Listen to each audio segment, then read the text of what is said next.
Οικία, Μίκη! Συνάκητη, γυρνά. Γκούφι, πάλι μιλάς από τη λάθος πλευρά του τηλεφώνου. Γεια σου, Μίκη, ο Γκούφι είμαι. Ναι, αυτό το κατάλαβα. Λοιπόν, θέλω να με πας στο αεροδρόμιο αύριο στις 6 το πρωί. 6 το πρωί! Είσαι παλαβός!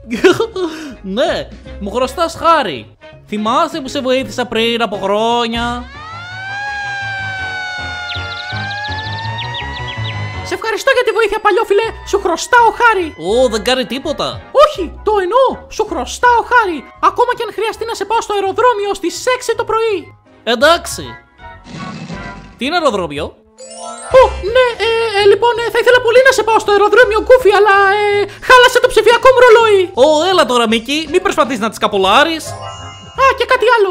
Μην με αφήσει να τις καπουλάρω, ακόμα και αν σκαρφιστώ κάποια δικαιολογία, όπως ότι χάλασε το ψηφιακό μου ρολόι. Εντάξει. Τι είναι ψηφιακό ρολόι? Την πάτησα! Και αφού χάλασε το ρολόι σου, πάρε το δικό μου.